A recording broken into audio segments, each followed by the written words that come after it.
Yo, what's up mga tol, mga vegan? Andito kami sa may medical.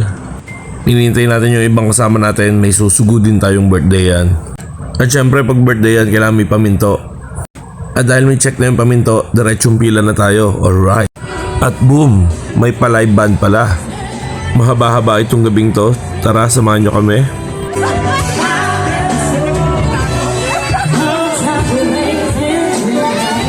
At this point, syempre nakakain na kami lahat. Eh ano pa bang gagawin kundi i-enjoy ang party. Alright. Tapos may kasama pa kami pang tawag ng tanghalan. Eh di yun, umalwan-alwan ang trabaho ng bokalista. Kinig nyo ga ang kalidad ng kasama namin singer.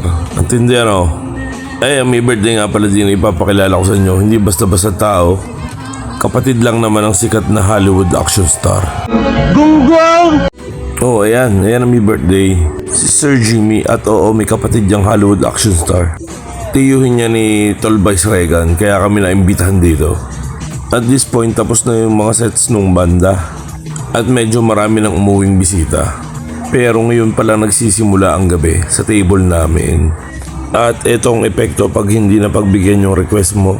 Yung request mong makijam sa banda. Biglang sasabihin tapos na yung set nila. Alright, sayaw. Sayaw ng malala, sabay sigaw. Alright. Napaka-behave pa ng table namin.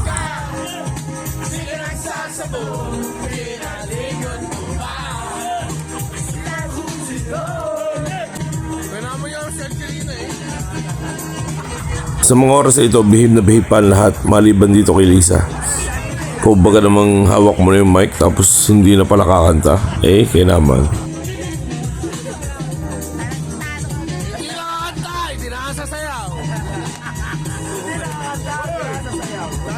At hayaan yung ipakilala ko sa inyo ang isa pang big time na bisita dito sa birthday ano.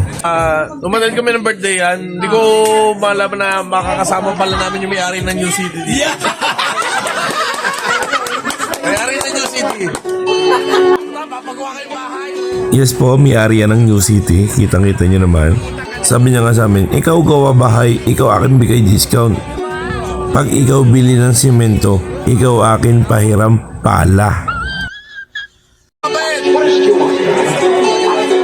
Mga Pilipino Chinese community natin sa San Pablo. Salute po sa inyo. Alright. At ito nga pala ulit yung may birthday, si Sir Jimmy. At yun nga palang sinasabi kong kapatid niya na Hollywood action star ay walang iba kundi si Jason Statham. Lupet no, imbitado kami sa birthday ni Jimmy Statham. Hindi na sa parting area, labasan na yung mga laking mega. Ay talaga namang marami din tayong alaala diyan sa mega. Hindi makaka-relate yung mga Gen Z. Kung talaga lang ang sinasayaw namin ay lupa. Baka kanina pandokal. Kung nakatsinelas ay malamang biktal ng biktal. Napakahaba at napakasaya ng gabing ito. Siyempre kahit ano pang saya, kailangan din naman nating magpaalam. Pero shoutout sa may birthday, napakainit ng pagtanggap nila sa atin dito. Napakasarap ng mga pagkain.